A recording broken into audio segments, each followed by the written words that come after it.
गृह मंत्री अमित शाह की अध्यक्षता में यह बैठक हो रही है और जम्मू कश्मीर को लेकर यह बैठक बहुत ज्यादा अहम मानी जा रही है। आपको बताना चाहेंगे, जिस तरह से पिछले कुछ दिनों में सुरक्षा हालातों में जो यहां पर स्थिति बनी थी, कहीं ना कहीं उसको लेकर लगातार बैठकों का दौर भी जारी है। पहले 4 दिन हमले पे हमले हुए, उसके बाद अब समीक्षा बैठक की जा रही है। मोदी के जो है वो कहीं ना कहीं शपथ ग्रहण से ही यहां पर अब हमलों का सिलसिला जो है वो देखने को मिल रहा है। अमरनाथ यात्रा की भी इस बैठक में समीक्षा हो रही है। केंद्रीय गृह मंत्री अमित शाह इस बैठक की अध्यक्षता कर रहे हैं। आतंकी हमलों के बाद एक्शन में गृह मंत्रालय देखने को मिल रहा है और ये बैठक जो है वो अपने आप में बहुत ज्यादा महत्वपूर्ण है। मोदी के जम्मू कश्मीर दौरे को लेकर भी ये बैठक जो है हो रही है, क्योंकि 21 जून यानी योग दिवस पर प्रधानमंत्री मोदी जम्मू कश्मीर का दौरा करेंगे। उसको लेकर, उस सुरक्षा को लेकर भी ये बैठक अपने आप में बहुत ज्यादा मायने रखती है।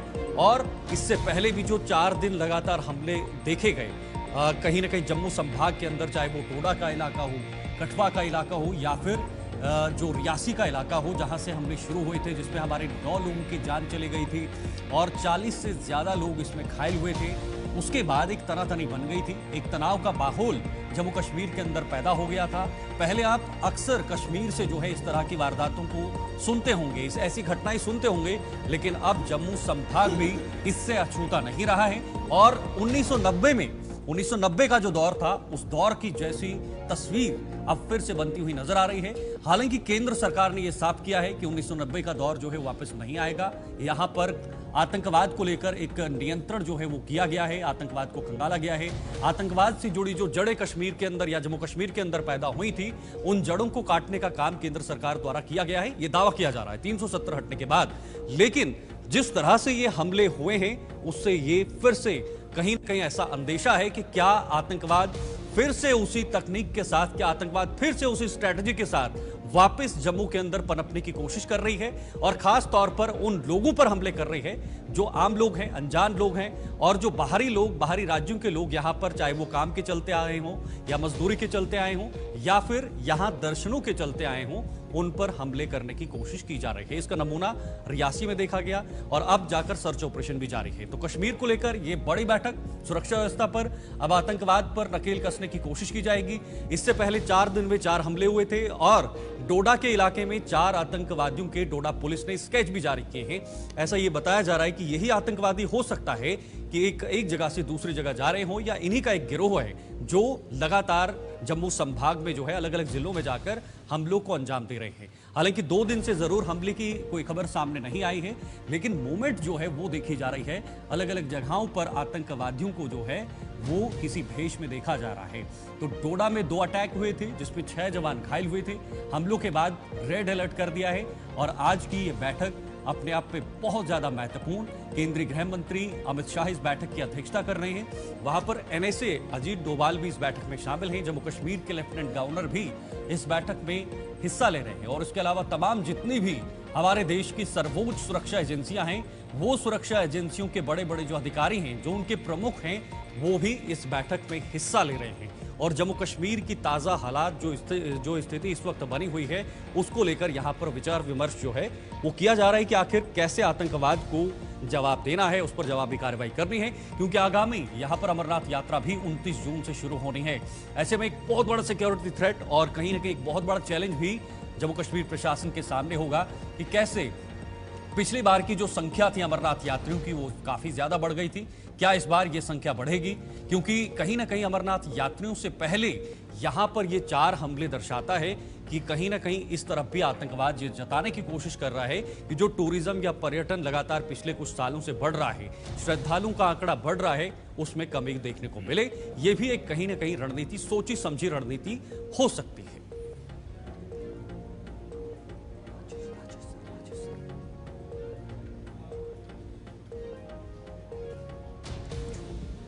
तो चलिए जरा उज्जवल का रुख करेंगे। दिल्ली से हमारे संवाददाता इस वक्त जुड़ चुके हैं और दिल्ली के अभी तक क्या स्थिति है, इस बैठक को लेकर क्या कुछ इनपुट निकलकर सामने आए हैं, वो भी जानने की कोशिश करेंगे। उज्जवल, बैठक हो रही है और क्या अभी तक निकलकर सामने आया है? क्या कुछ इनपुट मिल रहे हैं? क्या कोई खबरें मिल रही हैं?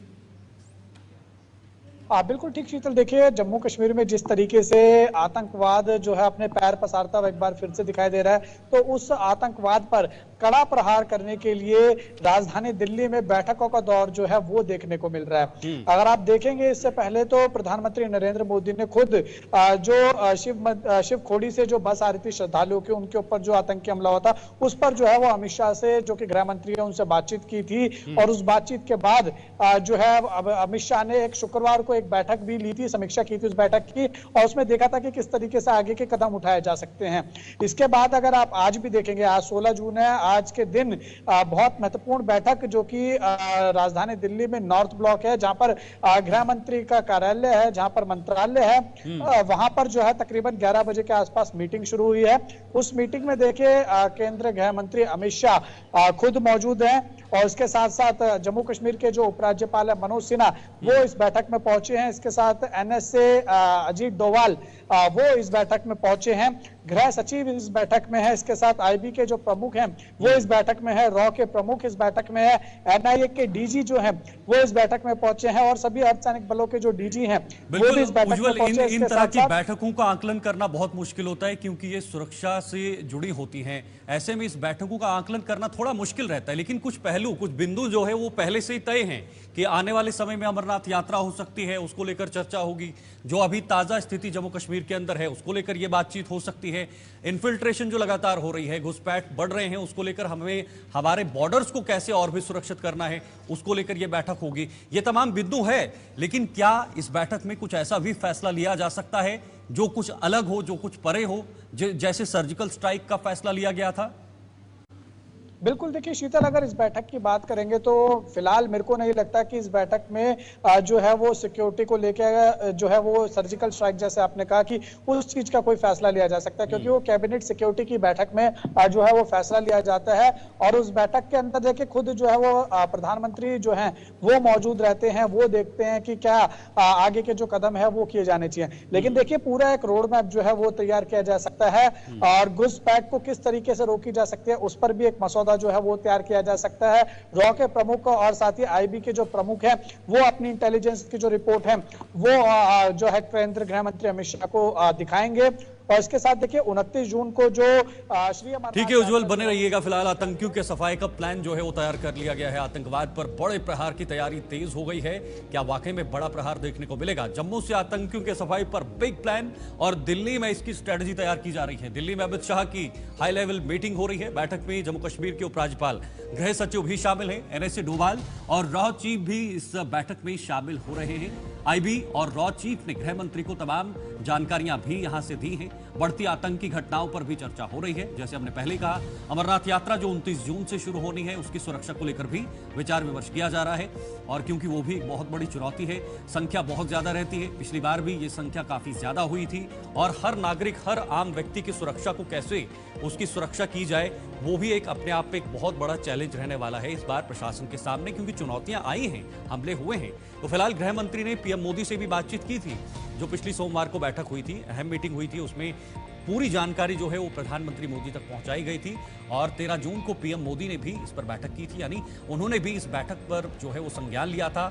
अभी के जो ताज़ा हालात हैं उनको जांचा था, उस पर संज्ञान लिया था, और कुछ दिशा निर्देश भी जारी किए थे। शुक्रवार को ये अहम बैठक हुई थी। इससे पहले 4 दिन में 4 हमले जम्मू कश्मीर के अंदर जो है वो देखने को मिले थे। अमरनाथ यात्रा के लिए 500 कंपनियां तैनात होंगी। 500 कंपनियों को इस बार तैनात किया जाएगा, ताकि हर शख्स, हर जो श्रद्धालु है वो सुरक्षित रहे।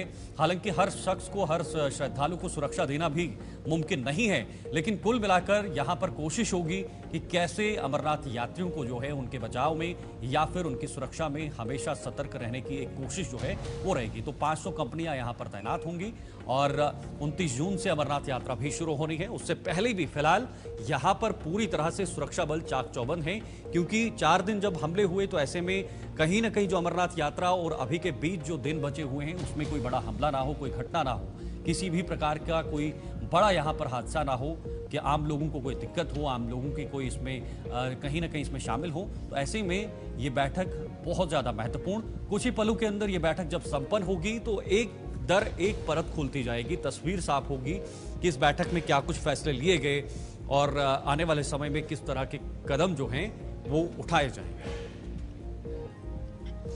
चले, हमारे सहयोगी राजेश कुमार इस वक्त हमारे साथ ज्वाइन हो चुके हैं। जरा इनसे भी जानने की कोशिश करेंगे, डिफेंस से भी जुड़े थे। और राजेश जी, बहुत बहुत स्वागत है। और आप डिफेंस से काफी वाकिफ हैं क्योंकि आप रहे भी हैं, तो मैं जरा समझना चाहूंगा क्या स्ट्रैटेजी है। हाइब्रिड आतंकी एक बहुत बड़ा चैलेंज, एक बहुत बड़ा थ्रेट है जो आम लोगों के बीच रहकर आम लोगों पर को टारगेट कर रहा है, और टारगेट करने के बाद भी वो आम लोगों के बीच ही रह रहा है। तो ऐसे में कहीं ना कहीं सुरक्षा एजेंसियों के लिए उन आतंकियों को खंगालना बेहद ज्यादा मुश्किल है।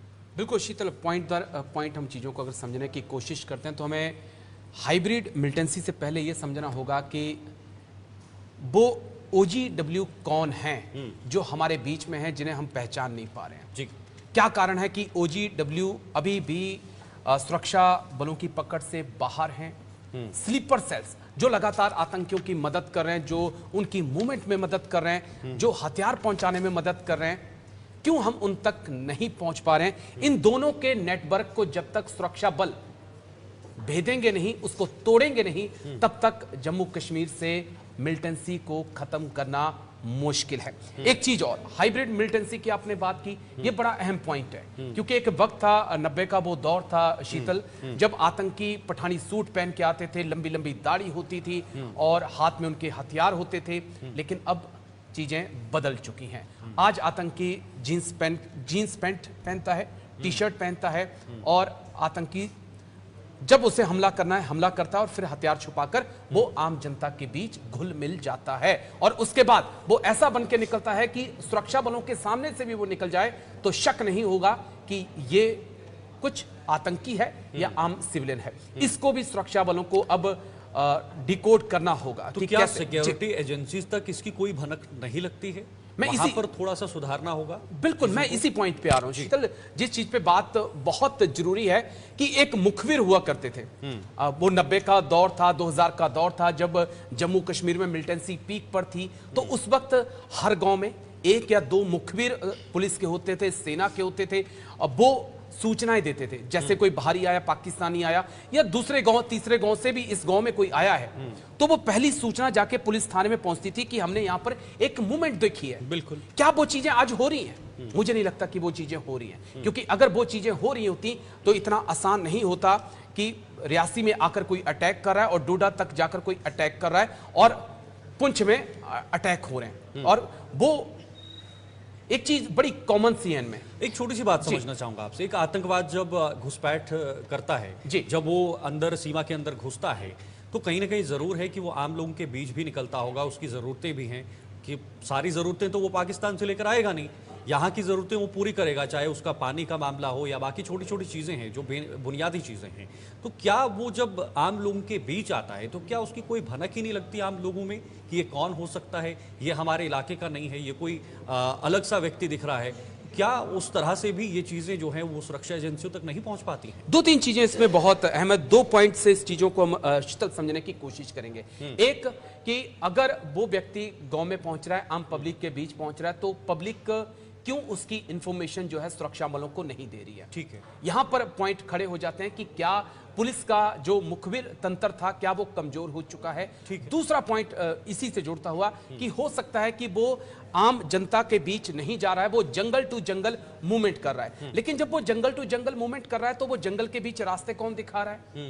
वो जंगल के बीच, वो भी एक इंसान है, उसको भी पेट है, खाना वो खा रहा है, पानी चाहिए, उसको रहने के लिए जगह चाहिए, तो वो जंगल के बीच रास्ता कौन दिखा रहा है? और खाने के जो सामान है, पदार्थ हैं, जो भी इसकी रिक्वायरमेंट है डेली बेसिस की, उसको पूरा कौन कर रहा है? और जो पूरा कर रहा है, क्या हम उसके बारे में जानकारी नहीं हासिल कर पा रहे? यहां से चीजें हैं। यहाँ पर पुलिस का अहम रोल हो जाता है। ठीक है, मतलब पुलिस का बहुत ज्यादा रोल हो जाता है, क्योंकि गांव से तो सूचना आपके पास आएगी। आपको खुफिया तंत्र इतना मजबूत करना होगा कि गांव में अगर कोई भी बाहरी आया तो वो गांव के जो इलाके का थानेदार है उसको पता होना चाहिए, ताकि उसकी एक्टिविटी को आप मूवमेंट देख पाएं कि वो जंगल की तरफ कब जा रहा है। ठीक है, ब्रेक पर जाना होगा, उसके बाद चर्चा भी करेंगे। फिलहाल वक्त एक छोटे से ब्रेक का है, फौरन लौटते हैं।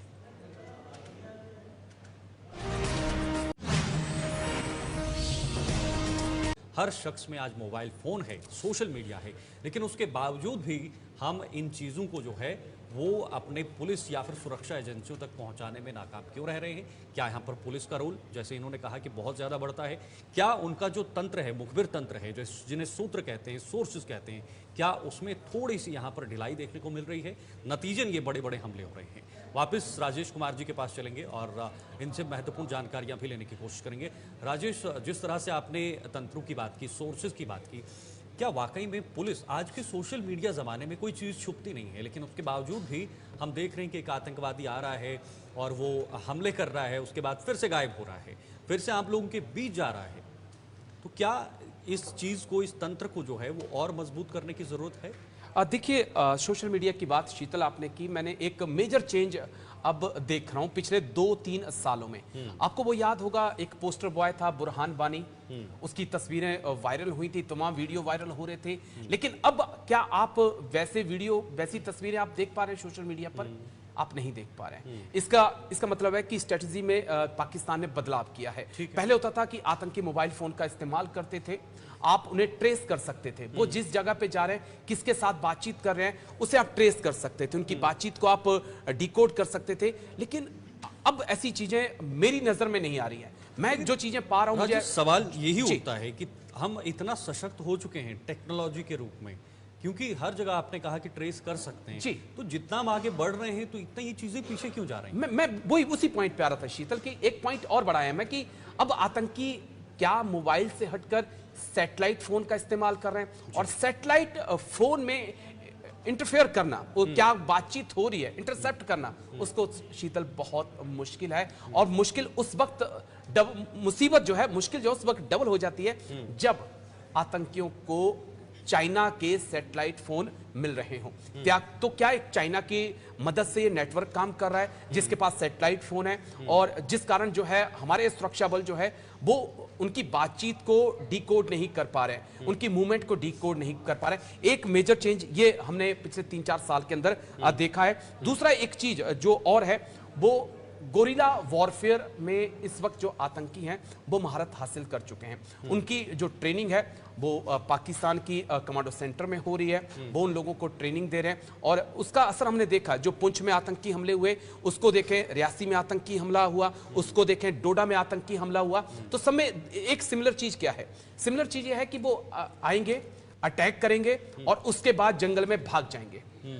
ये एक नई स्ट्रेटजी पे काम हो रहा है, और इसको आपको डीकोड काम हो रहा है, और इसको आपको डीकोड करना होगा, क्योंकि जब भी आतंकी अटैक होगा, मिलिटेंट अटैक होगा, वो ढूंढते हैं कि गाड़ी में जो भी आर्मी पर्सन्स हैं या आम लोग हैं वो जा रहे हो, और गाड़ी मोड़ पे हो, गाड़ी स्लो हो, ताकि उन्हें अटैक करने का वक्त मिले। और अटैक करने के बाद कोई भी आर्मी है, सुरक्षा बल है, उन्हें 30 मिनट या 1 घंटा लग जाता है रिस्पॉन्ड करने का।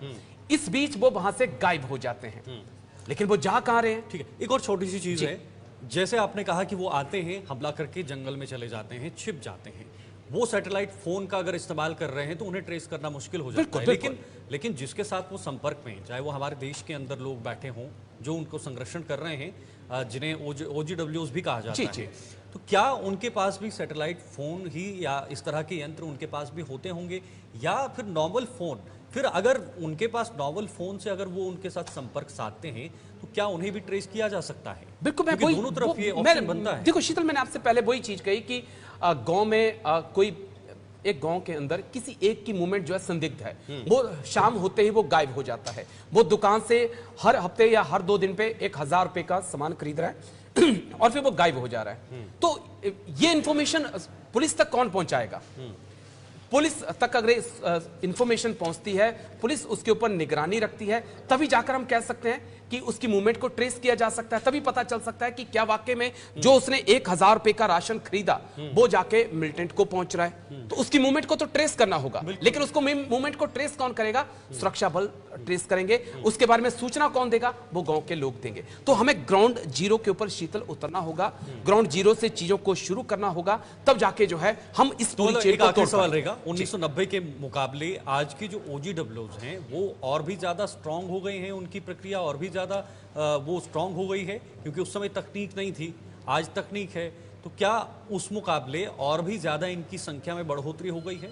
संख्या में ऐसा माना जा बढ़ोतरी, सकता है? मैं कहूंगा कि संख्या में बढ़ोतरी नहीं है शीतल, संख्या में कमी आई है। कमी आई। लेकिन ये बहुत शातिराना तरीके से काम कर रहे हैं। ठीक है। ये पहले होता था कि ओजीडब्ल्यू के बारे में खुलकर पता चल जाता था कि ये ओजीडब्ल्यू है, आज उस चीज के बारे में आपको पता नहीं लग पा रहा है। आप एक आम इंसान और स्लीपर सेल के बीच में फर्क कर पाना आपके लिए मुश्किल है। और इसके पीछे का कारण भी है शीतल, क्योंकि 90 के दौर में जो पुलिस थी, जो सुरक्षा बल थे, वो आम लोगों से घुल मिल गए थे, उनके तक सूचनाओं का फ्लो हो रहा था। लेकिन मुझे लगता है कि अब वो चीजें कट सी गई हैं।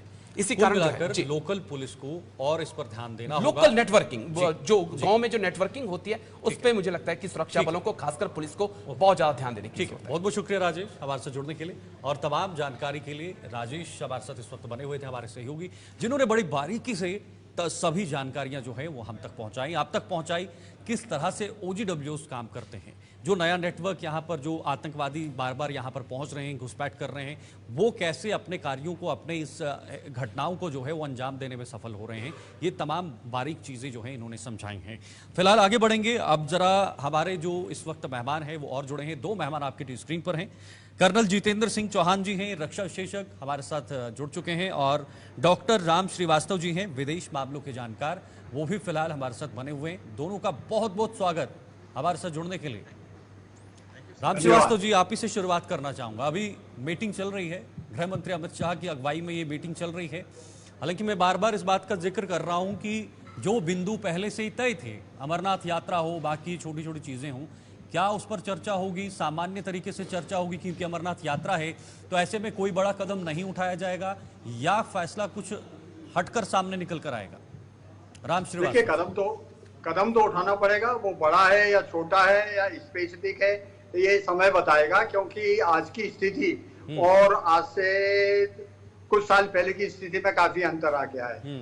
अचानक इस तरह का एक नया दौर आतंकवाद का आना एक चिंता का विषय है। लेकिन हमको पिछले अनुभवों के आधार पर यहाँ कुछ बिंदु ऐसे हैं जिनको जरा समझना बारीकी से बहुत जरूरी है। हालांकि हमारी जितनी भी सुरक्षा एजेंसीज हैं उनकी नजर इस पर है, पर जो सबसे महत्वपूर्ण चीज जो मुझे समझ में आई वो 1989 से लेकर अब तक लगभग 50,000 जो है नागरिक मारे जा चुके हैं और 5,000 हमारे सैनिक शहीद हुए हैं। इससे ये पता लगता है कि मामला गंभीर बहुत ज्यादा हो गया है और इसके लिए हमको थोड़ा गहराई से देखना पड़ेगा। हाईटेक का यूज अभी तक जितना हो रहा है उसका और उपयोग बढ़ाना पड़ेगा।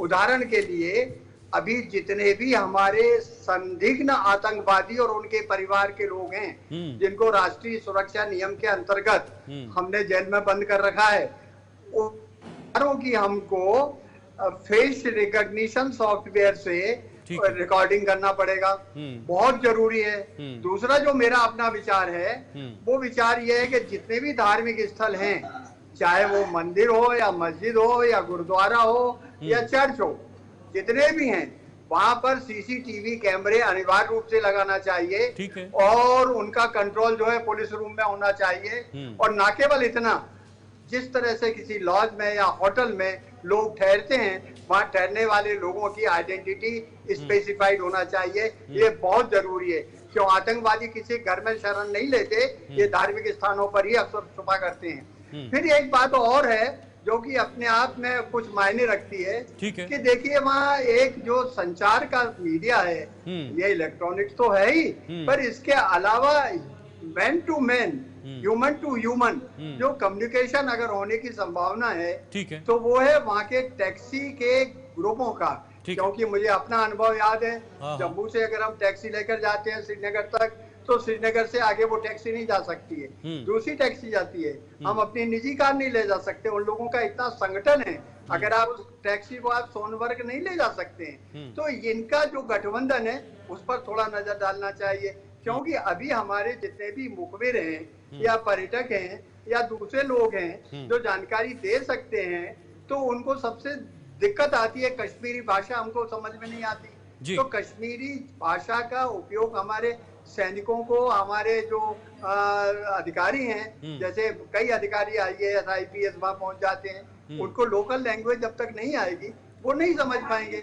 इस बात पर भी ध्यान देना पड़ेगा।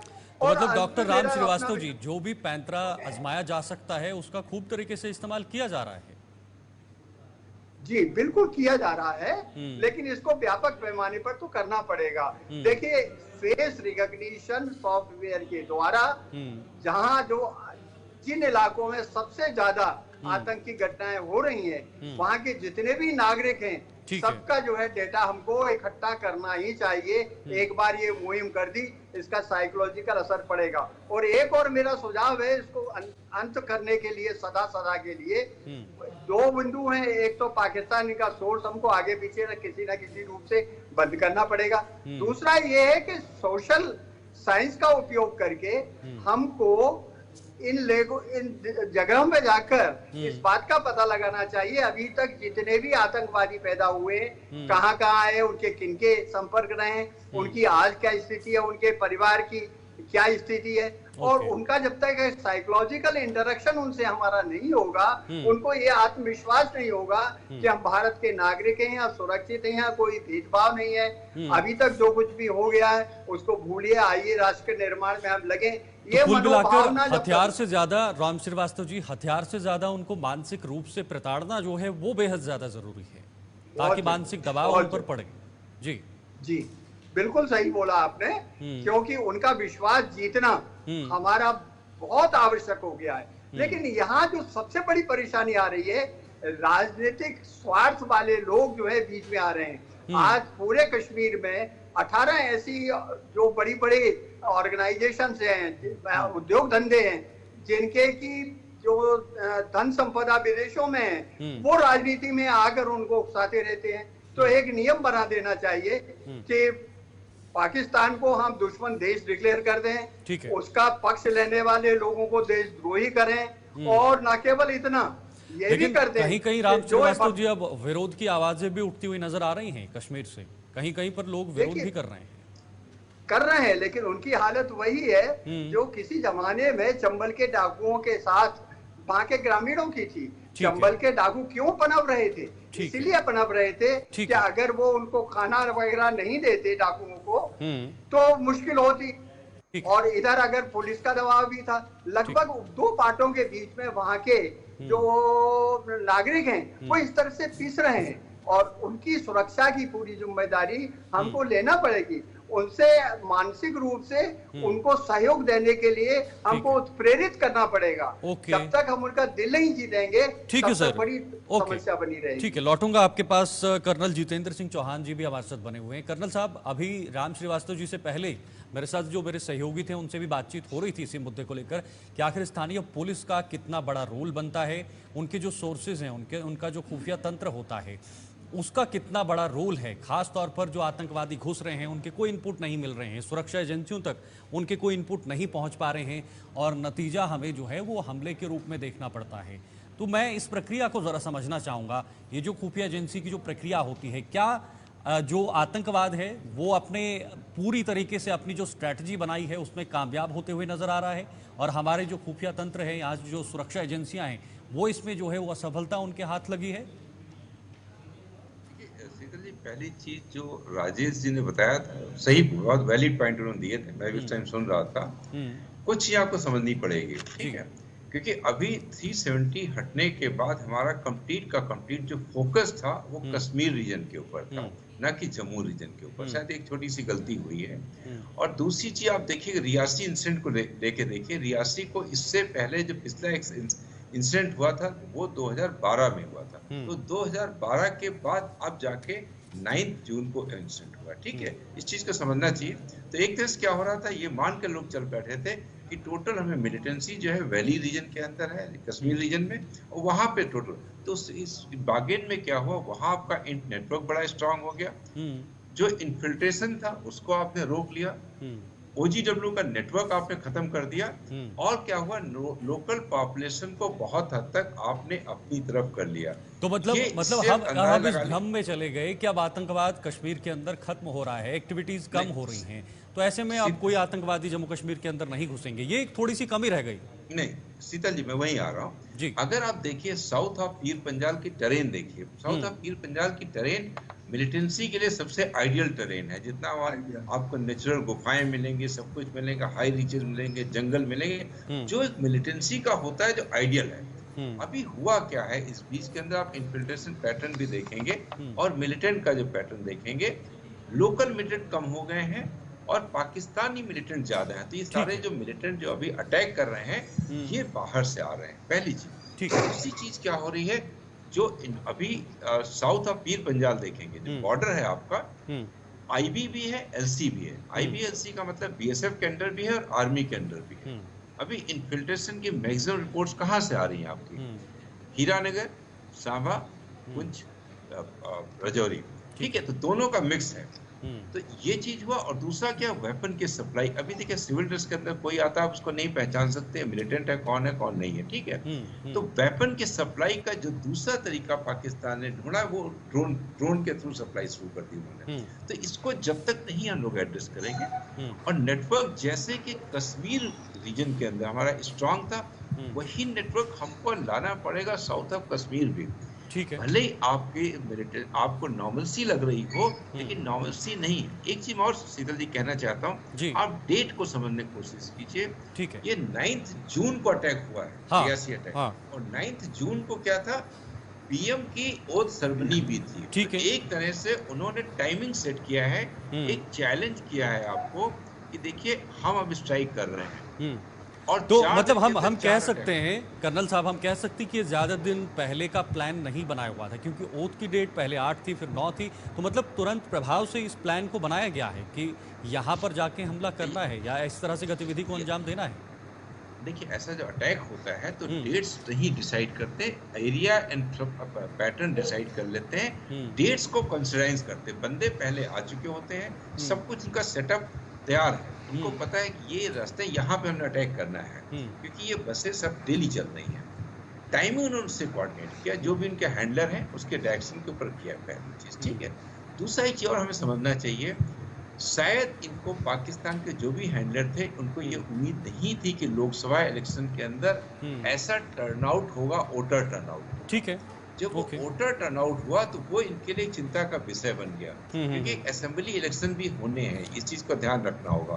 तो इस वजह से इन्होंने इस रीजन को एक्टिवेट किया है। देखिए, और दूसरी चीज एक मैं शीतल जी कहना चाहता हूँ, जिस चीज को हमें गार्ड करके रखना चाहिए कि अमरनाथ यात्रा स्टार्ट होने वाली है।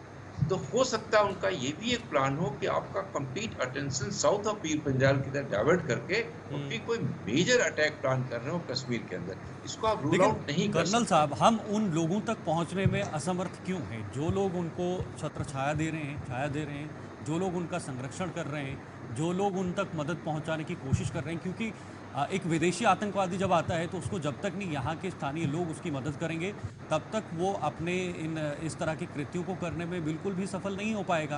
तो ऐसे में हम कहाँ पर पीछे हैं कि हम उन लोगों तक नहीं पहुँच पा रहे हैं? शीतल जी, मैं यही चीज कह रही थी, OGW नेटवर्क था जो साउथ ऑफ पीर पंजाल था, वो पहले भी था, अभी भी है। हुआ क्या कि सिक्योरिटी फोर्सेस ने पूरा कंसंट्रेशन कश्मीर रीजन पे ज्यादा कर दिया, इधर कम कर दिया था।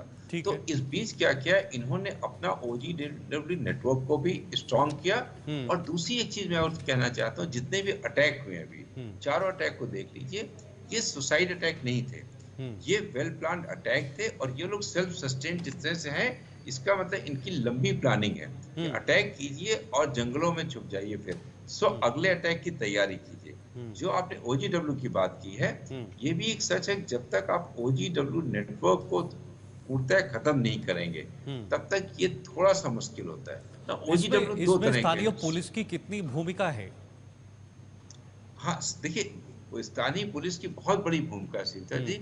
मैं OGW बात कर रहा था। OGW दो तरह के होते हैं जो साउथ ऑफ पीर पंजाल हैं। एक वो है जो कि इनके सिंपैथाइजर हैं, वो बेसिकली इन्हीं के साथ हैं। सेकंड वो लोग हैं जो पैसे के लिए काम करते हैं, उनका इनसे कोई मतलब नहीं, दिस मनी इनको चाहिए, वो आपको सामान सप्लाई करेंगे, सिक्योरिटी ना। अभी ये पुलिस का नेटवर्क यहाँ पे काम में आना चाहिए कि ये कौन लोग हैं, क्यों कहीं ना कहीं से तो सप्लाई हो ही रही है ना इनको, कहीं ना कहीं से इनको हो ही। तो जब तक आप उनको टारगेट नहीं करेगी, लोकल नेटवर्क जो भी पुलिस का नेटवर्क हो चाहे इंट नेटवर्क हो, जब तक उनको टारगेट नहीं करेगी, तब तक थोड़ा सा मुश्किल होगा। इसलिए मैं कह रहा हूँ, जिस तरह कश्मीर रीजन के अंदर आपने OGW नेटवर्क को मतलब खत्म करने की कोशिश किया, मोरलेस खत्म कर दिया है, वही चीज आपको साउथ ऑफ कश्मीर भी करना होगा। आप साउथ ऑफ कश्मीर को नहीं बोल सकते हैं कि वहाँ नॉर्मलसी हो रही है, यहाँ पे नॉर्मलसी चल रही है, क्योंकि मिलिटेंसी देखिए पाकिस्तान की एक चीज समझने की कोशिश कीजिए, पाकिस्तान का यह है कि भूखों मर जाएगा लेकिन मिलिटेंसी को वो जारी रखेगा। ठीक है, या तो ठीक है, ब्रेक पर जाना पड़ेगा जी, फिर लौटता हूँ आपके पास मैं डॉक्टर राम श्रीवास्तव जी, लेकिन उससे पहले वक्त एक छोटे से ब्रेक का है, फिर से फौरन लौटते हैं।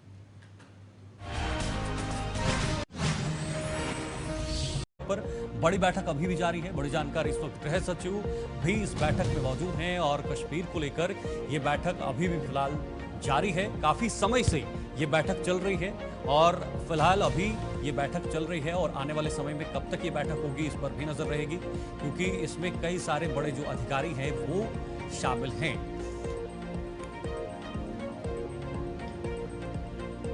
तो जम्मू कश्मीर के मौजूदा हालातों को लेकर इस वक्त दिल्ली के अंदर बैठक है, जिसमें केंद्रीय गृह मंत्री अमित शाह इस बैठक की अध्यक्षता कर रहे हैं। उनके साथ साथ जो NSA अजीत डोभाल हैं वो भी इस बैठक में शामिल हुए हैं।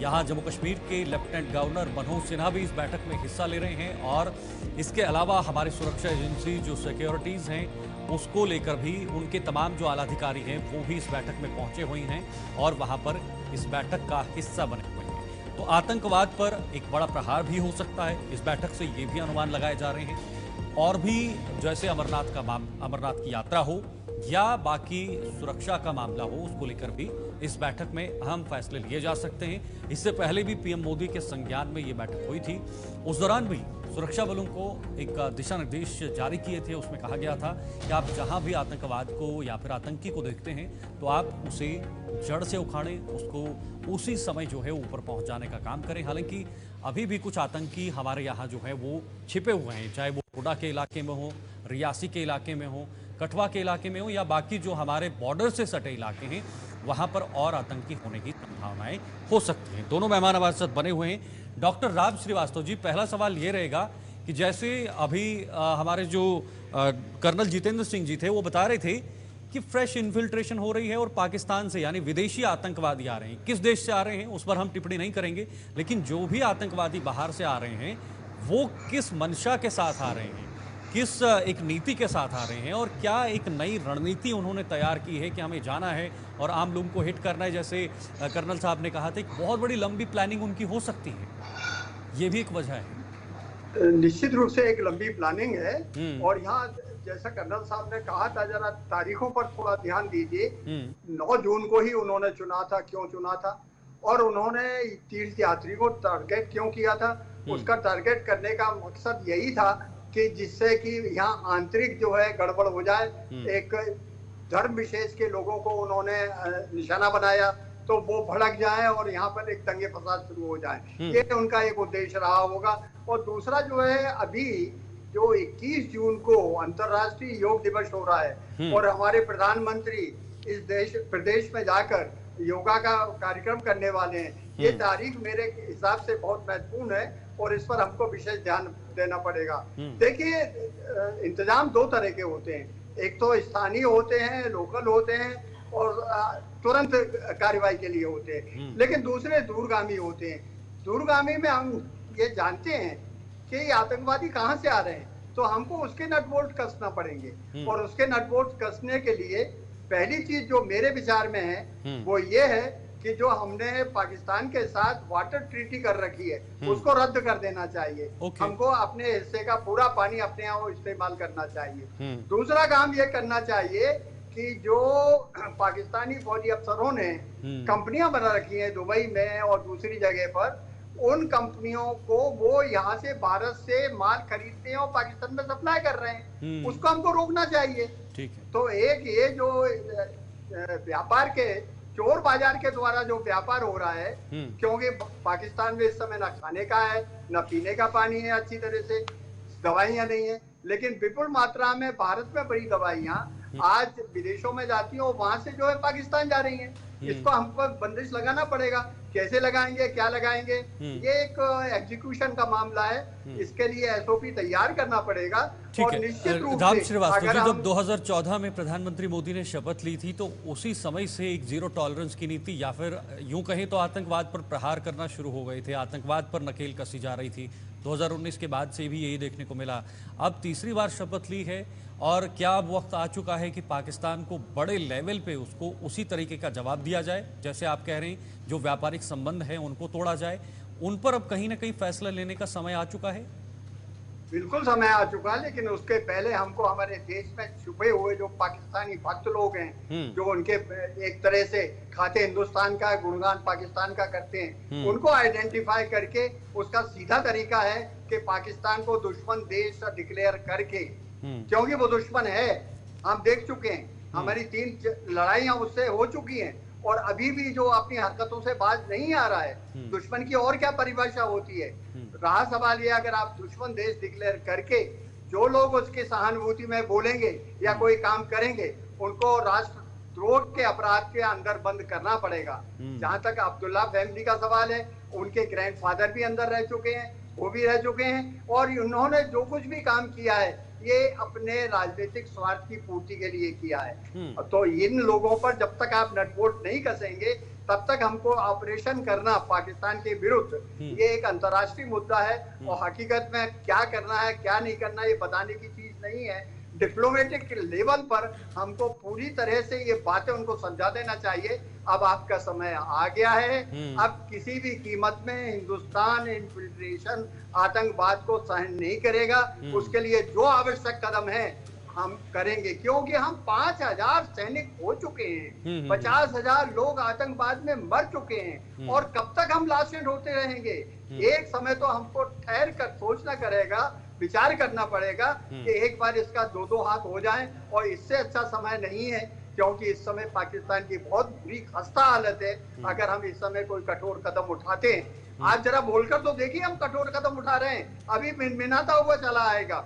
और पहली शर्त यही, आतंकवाद हम कभी भी सहन नहीं करेंगे, लेकिन इसके लिए ये भी जरूरी है कि जो पीड़ित हैं अभी कश्मीर में, पीड़ित वो लोग हैं जिन्होंने आतंकवादियों ने जिन लोगों को मारा है, पीड़ित वो लोग हैं जिनके परिवार के लोग जो है आज जेल में बंद हैं। जेल में बंद है तो क्यों बंद है, उनके संबंध क्या थे? तो जब तक हम ये सोशल साइंस का उपयोग करके उनमें एक मानवीय पहलू को उजागर करके इस बात को हम जिंदा नहीं करेंगे कि आप भारतीय हैं, हम भी भारतीय हैं, आपकी रक्षा करना, आपके हित देखना, और हमारी सरकार को कर रही है। मैं स्वयं जब कश्मीर में घूमा था, मुझे पता है कि वहाँ हर बच्चा, हर गांव का जो हमारी योजना है, आयुष्मान योजना है, मकान की योजना है, अनाज की योजना है, इन सब की बेहद सराहना करते हैं, लेकिन वो कमजोर है, मजबूर है, बंदूक के आगे वो डरते हैं। और यही एक कारण है कि धार्मिक अंधता के भीतर जो वहाँ मुल्ला मौलवी लोग हैं, उनको जो बहकाते हैं, उनके अंतर्गत ये पनप रहे हैं, और इस पर नकेल कसने के जरा रोकना चाहूंगा आपको मैं। भारत के खिलाफ चीन पाक लगातार साजिश रच रहा है, एक तरफ पाकिस्तान, दूसरी तरफ चीन भी। चीन पाक की नई साजिश का एक बड़ा खुलासा हुआ है। LOC के पास नापाक हरकत जो है वो सामने आई है, और दोनों देशों के नापाक गठजोड़ की तस्वीर भी साफ हो चुकी है। तो आपको बताना चाहेंगे, पाकिस्तान हो या फिर चाइना हो, वो इन हरकतों से बिल्कुल भी बाज नहीं आ रहे हैं, और एक नई साजिश का भी यहाँ पर खुलासा हुआ है। भारत के कहीं ना कहीं विरोध में जो पाकिस्तान और चीन की जो दोस्ती है, वो आने वाले समय में भारत के लिए एक बहुत बड़ा खतरा है। उसको लेकर भी भारत जो है वो कोई ना कोई कदम उठा सकती है, क्योंकि LOC के पास जो नापाक हरकतें हो रही हैं उस पर भी कहीं ना कहीं एक चिंताजनक विषय है। उस पर देखना होगा कि केंद्र सरकार किस तरह के कदम उठाएगी। फिलहाल दोनों मेहमान हमारे साथ जुड़े हुए हैं, और मैं कर्नल जी का रुख करूंगा। कर्नल साहब, आपके पास आऊंगा। जिस तरह से चाइना, एक तरफ से पाकिस्तान लगा है और दूसरी तरफ चाइना भी पीछे हट नहीं रहा है, वो भी अपनी हरकतों से बाज नहीं आ रहा है, ये चीन पाकिस्तान की दोस्ती, ये भारत के लिए कितना बड़ा चिंताजनक विषय है? देखिए शीतल जी, ये तो शुरू से कह रहे जो पाकिस्तान एक तरह से चीन का ही प्रॉक्सी है। जो भी पाकिस्तान के जो हालात आज के इकोनॉमिकल हालात हैं, जो भी एक तरह से वो एक कैप्टिव स्टेट हो गया चाइना का, ठीक है, इसको तो हम लोग मान के चल रहे हैं, इस पर काफी डिस्कशन भी हम लोग कर चुके हैं। तो आज की डेट में जो चाइना है, बेसिकली पाकिस्तान का इस्तेमाल हमारे खिलाफ तो करेगा ही करेगा, ठीक है, इस चीज को आप मानना पड़, ठीक है, क्योंकि चाइना क्या है कि अगर खुद सामने ना करके पाकिस्तान का सहारा लेगा, क्योंकि पाकिस्तान का इस्तेमाल हमारे खिलाफ करेगा, चाहे वो इक्विपमेंट सप्लाई करना हो, चाहे बाकी दूसरे सहयोग करना हो, ठीक है, तो उसको तो अब लेके चलना पड़ेगा। और जब भी फ्यूचर में वॉर होगी, जब भी कन्वेंशनल वॉर की हम बात करते हैं तो आपको दोनों फ्रंट के ऊपर वॉर लड़ना पड़ेगा, तो इसको तो आप मान के चलिए, ठीक है। लेकिन उससे पहले जो हम करें थे, आप दोनों को आप अलग अलग टैकल करना पड़ेगा, एक साथ दोनों को टैकल नहीं, मतलब दोनों इश्यूज अलग हैं। पाकिस्तान के साथ एक टेररिज्म का इशू है, चाइना के साथ एक बॉर्डर का इशू है, जो कि आप लद्दाख के अंदर, अरुणाचल प्रदेश के अंदर है, और उसको ले रहा है, उसको एक अलग इशू लेके चल रहा है, और पाकिस्तान एक अलग इशू लेके चल रहा है। तो अगर हम लोग पाकिस्तान की टेररिज्म की बात करें, जैसे हमने स्टार्ट किया था, तो कहीं ना कहीं हमको एक जैसे पहले एक्शन लिया गया था पाकिस्तान के अगेंस्ट, वैसे आपको उनको एक्शन लेना पड़ेगा। अब वो थ्रेशोल्ड आ चुका है, थ्रेशोल्ड जिसको लेते हैं वो थ्रेशोल्ड ऑलरेडी हम लोग क्रॉस कर चुके हैं। ओनली टाइमिंग की बात है कि टाइमिंग क्या अमरनाथ यात्रा से पहले लेना है या अमरनाथ यात्रा तक चलना है, क्योंकि अमरनाथ यात्रा से पहले ले लेना शायद ज्यादा उचित होगा, बशर्ते कि हमें ये वेट करना है कि अमरनाथ यात्रा हो तो उसके बाद लिया जाए। और एक चीज मैं यहाँ पे और कहना चाहता हूँ, तो आपने भी मुझसे ज्यादा ऑब्जर्व किया होगा क्योंकि आप लोग पत्रकार हैं, जब भी पीएम कुछ नहीं बोलते हैं, जो उनका साइलेंस होता है वो ज्यादा खतरनाक होता है। अगर आप देखिए, इससे पहले भी जब भी कोई इंसिडेंट हुए हैं, जब भी पीएम ने साइलेंस मेंटेन किया, ठीक है, तो वो बहुत खतरनाक हुआ। ठीक है, तो क्या यहाँ पर फिर से इसका असर देखने को मिलेगा जो आप कह रहे हैं?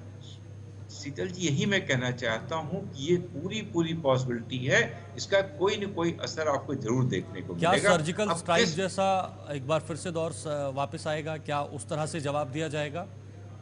देखिए शीतल, ये कहना बड़ा मुश्किल है कि कौन सा हथियार किस रूप में इसको किया जाएगा, वो शायद प्रेडिक्ट करना नहीं बहुत मुश्किल है, क्योंकि इससे पहले भी देखिए जो भी सर्जिकल स्ट्राइक हुई, जो लोगों ने नहीं प्रेडिक्ट किया वो हुआ था, जो प्रेडिक्ट किया तो वो नहीं हुआ था। तो सिमिलर में इसके अंदर भी जो एक्शन होंगे, एक्शन वो होंगे जो आपने किसी ने प्रेडिक्ट ना किया हो। अगर प्रेडिक्ट किया वही एक्शन लिया तो कोई फायदा नहीं हो पाएगा ना, तो आप सक्सेस नहीं फुल नहीं हो पाएंगे। तो इसलिए आपको कोई ना कोई ऐसा तरीका अपनाना है जो शायद पाकिस्तान ने भी प्रेडिक्ट ना किया हो, ये एक्शन लिया जा सकता है। लेकिन एक्शन लेना जरूरी है, क्योंकि जो 2-3-4 इंसिडेंट अभी हुए हैं पिछले 4 दिनों के अंदर, ये अपने आप जब थ्रेशोल्ड मानते हैं किसी चीज का, वो शायद थ्रेशोल्ड अब क्रॉस हो गया है और गवर्नमेंट को इसके ऊपर एक्शन लेना चाहिए।